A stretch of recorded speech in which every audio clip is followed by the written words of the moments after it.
बाबूलाल जी के पास टिकट मांगने गए बीजेपी से, तो आपको क्या जवाब मिला?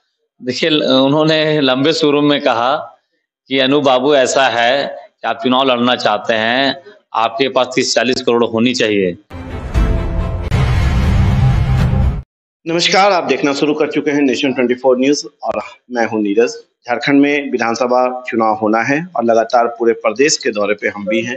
लगातार जनता के बीच जा रहे हैं, उनकी बातों को सुन रहे हैं, प्रत्याशियों की बातों को सुन रहे हैं, मुद्दा जानने की कोशिश कर रहे हैं कि आखिर झारखंड के विकास के लिए, विधानसभा क्षेत्र के विकास के लिए आखिर कौन सा अहम मुद्दा है जिसको लेकर प्रत्याशी जनता के बीच जा रहे हैं। उस मुद्दा का क्रियान्वयन होगा कि नहीं होगा, या सिर्फ ये वादे सिर्फ है, इसको लेके हम जनता के बीच जा रहे हैं, चर्चा भी कर रहे हैं और प्रत्याशियों से भी चर्चा कर रहे हैं।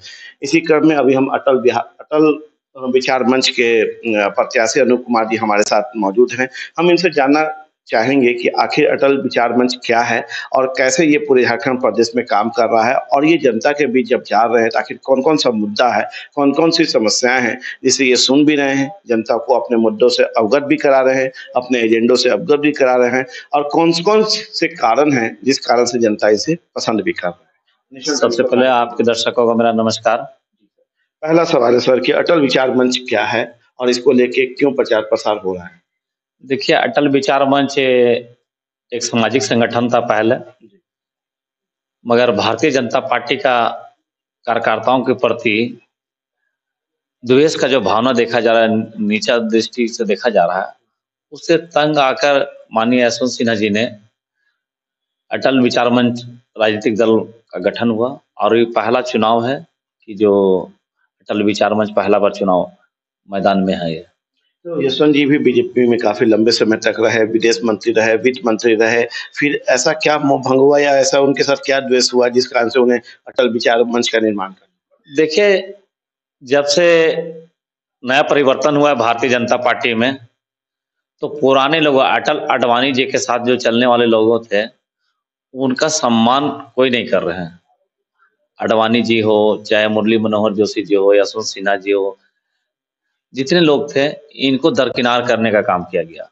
तो कहीं न कहीं जो भारतीय जनता पार्टी को लोगों ने सींचा, जो सत्ता में लाया, उनको ही बैकआउट किया जा रहा है, उनको ही सम्मान नहीं दिया जा रहा है। और पार्टी का जो विचारधारा था अटल बिहारी वाजपेयी जी का, वो विचारधारा से भारतीय जनता पार्टी भटक गया। उससे मजबूर होके जैसे भारतीय जनता पार्टी में हो रहा है कि पूंजीपति को लाना है और चुनाव लड़ाना है।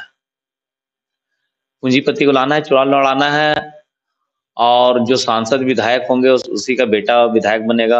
ऐसा इनका मानसिकता हो गया है। जो आरजेडी, सपा इत्यादि जो राजनीतिक दल है, वैसा विचारधारा पर पार्टी चल गया। अभी आपने यहाँ देखा होगा कि रघुवर दास की बहू भी चुनाव लड़ रही है। तो रघुवर दास की बहू भारतीय जनता पार्टी में कब काम किया?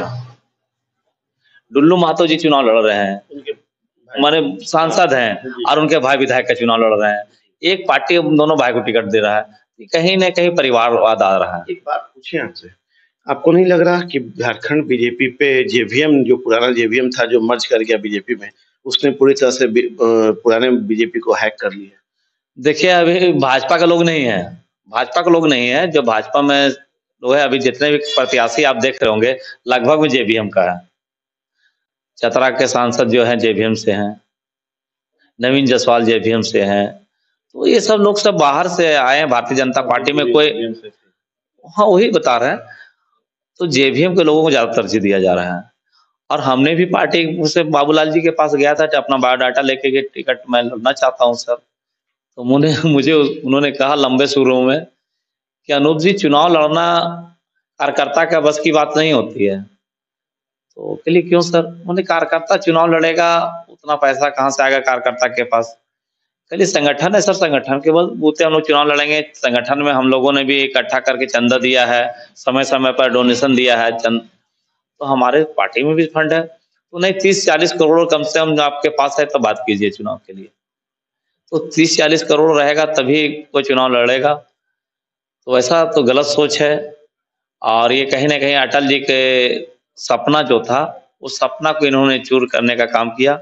उसी से आज तंग होकर माननीय यशवंत सिन्हा जी ने ये अटल विचार मंच का गठन किया। चलिए, अब हम मुद्दे पे आते हैं, बरकट्ठा क्षेत्र की बात करते हैं। अहम कौन सा मुद्दा है, गंभीर मुद्दा है जिसको लेकर आप जनता के बीच जा रहे हैं, जो दूर करना जरूरी है? यहाँ का सबसे बड़ा मुद्दा है बेरोजगारी। यहाँ का पलायन, यहाँ के 35% रोजगार बाहर में लोग करते हैं, झारखंड से बाहर जाके रोजगार करते हैं। सबसे बड़ा मुद्दा ये बेरोजगारी का है और व्यवस्था का। जैसे आप अभी जहाँ बैठे हुए हैं, या एक समय राजधानी हुआ करता था, रामगढ़ राज्य। आज भी जमीन के कागज पे आइएगा तो रामगढ़ स्टेट कहलाता है ये। हम लोग रामगढ़ स्टेट में बैठे हुए हैं, मगर जब झारखंड अलग हुआ तो ये रामगढ़ स्टेट को दरकिनार करने का काम किया। जो रांची से पुराना जिला हजारीबाग था, तो राजधानी नहीं बना तो कम से कम उप राजधानी का दर्जा हजारीबाग को मिलना चाहिए। इचाक जो है मठ मंदिरों तालाब पोखरा का नगर कहा जाता है। आप आए दिन आएंगे किसी से पूछिएगा तो इसको मंदिरों का शहर कहा जाता है। यहाँ पर जितने मठ मंदिर हैं सब 500-600 साल पुराना है, 400 साल से सब अधिक का है। आगे में जाएंगे सूर्य मंदिर है, वो भी 500 साल पुराना है। तो यहाँ के जो मठ मंदिर है, यहाँ का जो धरोहर है, जिससे इचाक का पहचान है, इस मठ मंदिर का भी संरक्षण कोई नेता आज तक नहीं आके किया। मठ मंदिर तालाब पोखरा का कब्जा हो रहा है, तो इस पर किसी नेता ने यानी कि मान के चलें कि इचाक को विकसित किया जा सकता था पर्यटक स्थल के तौर पे, और सारे लोग यहाँ पहुंचते, वहाँ पे अर्न भी होता, राजस्व भी आता, पर इस पे कोई भी बड़ी पार्टियों ने ध्यान नहीं दिया। हमने इसी पर मेरा 3 मुद्दा पर मैं चुनाव लड़ रहा हूँ। पहला मुद्दा मेरा है कि चलकुसा परसाबाद से गैड़ा, बरकट्ठा, करियातपुर, इचाक, अभी इधर से इचाक होते हुए हजारीबाग शहर तक रेलवे लाइन का निर्माण। दूसरा मुद्दा है कि जो बरकट्ठा का पहचान है सूरज कुंड, जो एशिया का सबसे गर्म जलपात है, तो उसको हम लोग राष्ट्रीय पर्यटक स्थल का दर्जा दिलाना। और अभी जहां हम लोग खड़े हैं रामगढ़ राज्य की राजधानी में, तो ये रामगढ़ राज्य की जो राजधानी है, जितना मठ मंदिर का संरक्षण हो और इसको राजकीय पर्यटक स्थल का दर्जा पूरे प्रखंड को दिया जाए, ताकि पूरे प्रखंड में मठ मंदिर है। पुराना प्रखंड नया छोड़ दिया, उसमें भी दारू भी है, टाटी झरिया भी है, तो बहुत सा जुड़ा हुआ है। तो जो हमारा जो प्रखंड है, इसको पर्यटक स्थल का दर्जा मिले। इस 3 चीज हो जाता है तो कम से कम इस क्षेत्र में कम से 30 से 40 हजार लोगों को रोजगार मिल सकता है। हमारा ये मुद्दा, मेरा नल्ली गली का मुद्दा नहीं है। जब हमारा क्षेत्रीय पर्यटक स्थल हो जाएगा तो जाहिर सी बात है कि रोड भी बनेगा, नल्ली भी बनेगा, बिजली पानी का सभी सुविधा होगा। तो हमारा मुद्दा ये है। जनता के बीच जा रहे हैं तो किस तरह का आशीर्वाद मिल रहा है? भीड़ हो रही है, लोग पहुंच रहे हैं, आपको आशीर्वचन दे रहे हैं? देखिए, मुझे लोग ये कह रहे हैं कि चलो, मुर्गा दारू बांटने वाला इंसान नहीं है, ये पेड़ पौधा बांटने वाला आदमी है। हमने इस विधानसभा में 70,000 पेड़ बांटा है, मैंने लगवाया है, सब गुणवत्तापूर्ण पेड़ है। मैंने सब ग्राफ्टेड पेड़ बंगाल से मैंने मंगवा के पूरे विधानसभा क्षेत्र में 70,000 पेड़ अभी तक फलदार और औषधीय पौधा लगाया। लोग कह रहे हैं कि कैसे पर्यावरण प्रेमी है, पर्यावरण पर काम कर रहा है, ये इंसान है जो मुर्गा दारू का बात नहीं करता है, पैसा का बात नहीं करता है, पेड़ किसी को देता है उपहार स्वरूप, पैसा नहीं देता है। तो इससे लोग अट्रैक्शन हो रहे हैं। और मेरा जो मुद्दा है बेरोजगारी का, तो इस पर लोग बोल रहे हैं कि नहीं, इनका रेल का मुद्दा आज तक किसी ने नहीं उठाया। लोग कह रहे हैं कि इतिहास में नाम लिखा गया कि रेल जब भी बरकट्ठा या इचाक में आएगा तो अनूप भाई का नाम स्वर्णाक्षरों में लिखा जाएगा। मैंने रेल का मुद्दा मैंने उठाया, इस पर हस्ताक्षर अभियान में मैंने चलाया है। 50,000 हस्ताक्षर के साथ हमको पीएम को सौंपना भी था ये आवेदन, मगर आचार संहिता लगने के कारण इसको स्थगित करना पड़ा। तो ये मुद्दा मेरे पास है, इन्हीं मुद्दों के साथ मैं चुनाव लड़ रहा हूँ। चलिए, तो मांग जनता को की है, आप रेल लाने की कोशिश कर रहे हैं, पर्यटक स्थल बनाने की कोशिश कर रहे हैं, रामगढ़ स्टेट को एक पहचान देने की कोशिश कर रहे हैं, पर अनूप कुमार जी ये बताइए कि जनता इससे सहमत है और जनता चाहती है कि इस बार बदलाव हो और कोई बड़ी पार्टियों से छोड़ के छोटे पार्टी से कोई नेता विधायक के तौर पर इस पूरे क्षेत्र के लिए, बरकट्टा विधानसभा के लिए सदन में बैठे? देखिए, यहाँ पर जो माहौल बन गया है ना, यहाँ पर 2 चीजें यहाँ पर देखने को मिल रहा है, चाचा और भतीजा। चाचा भतीजा का एकदम सफाया है यहाँ से। जनता इनको देखना पसंद नहीं कर रही है, चाचा भतीजा को। किसको बोल रहे हैं चाचा? चाचा भतीजा माने जान रहे हैं, वर्तमान विधायक और पूर्व विधायक दोनों चाचा भतीजा हैं। तो उन लोग का खेल चल रहा है कि चाचा अबर तू, भतीजा अबर तू। मतलब दोनों चाचा भतीजा बड़ी पार्टियों को पकड़ के बैठे हुए हैं, दोनों खेल खेल रहे हैं। ठीक है, हम नहीं अबर आप। तो वो खेल चल रहा, हम लोग झारखंडी भाषा में कहते हैं कि चाचा तू नहीं अबरी हम। तो वही खेल चल रहा है कि चाचा भतीजा का, ये लोग दोनों एक गांव के एक अपना चाचा भतीजा है। ये लोग दोनों पार्टियों को पकड़ लिया है कि घी कहीं भी गिरे अपना घर में ही गिरे। चलिए, घी कहीं भी गिरे तो अपना घर में घर गिरे। में। महिलाओं के लिए क्या विशेष है इस, क्योंकि हम क्षेत्र का दौरा किए हैं, अब मुझे लगा कि काफ़ी दयनीय स्थिति है, शिक्षा का भी, स्वास्थ्य का भी और महिलाओं का महिलाओं के लिए मैंने देखिए ये मुद्दा मेरा अभी हमने चुनाव लड़ा है, तो आपने शायद इसी पंचायत से मुझे बहनों ने अपना गुल्लक फोड़ के हमें पैसा दिया था नॉमिनेशन पेपर खरीदने के लिए, चुनाव लड़ने के लिए। तो ये बहनों का हमारा सहयोग मिल रहा है कि उन्होंने, उनका सोच है कि ये रोजगार पर बात करता है। रोजगार बहनों के लिए भी है, भाइयों के लिए भी है। जब रोजगार आएगा तो जाहिर सी बात है कि दोनों को मिलेगा, और रेल आएगा तो रेल का सुविधा सभी लोगों को मिलेगा। जिसके बच्चे बरकट्ठा या चलकुसा कर हजारीबाग के पढ़वाते हैं, उनको 10 से 15,000 रुपये उनको मंथली खर्चा होता है। मगर ट्रेन आ जाएगा तो 200 रुपये का पास बनेगा, डेली बच्चा आना जाना करेगा। तो इससे खुद से पब्लिक समझ रही है इस बात को कि हमको ये सुविधा, ये मुद्दा आ जाएगा, ये चीज़ हो जाएगा तो हमको सुविधा मिलेगा।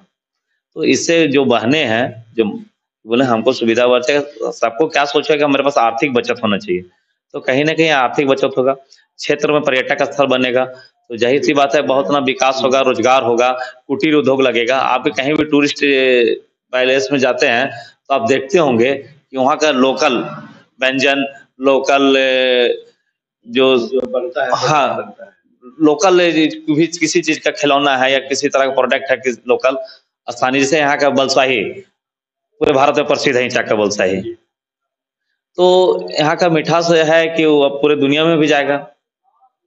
एक अंतिम सवाल है आपसे कि आज अंतिम दिन है ना प्रचार प्रसार का, 13 को वोट होना है। जनता से, अपने क्षेत्र, अपने विधानसभा के लोगों से एक अपील क्या करेंगे? मैं जनता के लोगों से यही अपील करना चाहूँगा कि रुपया 1500 को छोड़िए, मुर्गा दारू को छोड़िए, एक गरीब मजदूर का बेटा आपके बीच में आया है, मुझे मतदान करें और विधानसभा में भेजें। मैं बेटा बनकर इस विधानसभा का काम करूँगा। इस विधानसभा का बेटा हूँ और मैं विधायक नहीं रहूँगा, मैं बेटा ही बनकर रहूँगा इस विधानसभा का। चलिए, तो अभी अनूप कुमार जी ने बहुत स्पष्ट तौर से कहा कि 3 मुद्दा को लेके ये जनता के बीच जा रहे हैं। रेल मुद्दा है, इचाक पर्यटक मुद्दा है, रामगढ़ स्टेट मुद्दा है। साथ ही इन्होंने कहा कि लोग विधायक बनते हैं, पर ये इस बरकट्ठा विधानसभा में विधायक नहीं बन के आना चाहते हैं, बेटा बन के आना चाहते हैं और बेटा बन के ही समस्याओं का निदान करना चाहते हैं, लोगों की बातें सुनना चाहते हैं और इधर पूरे बरकट्ठा को एक बेहतर विकास करके जो है इस एक नया पहचान देना चाहते हैं। आप देख रहे हैं नेशन 24 न्यूज़। नमस्कार।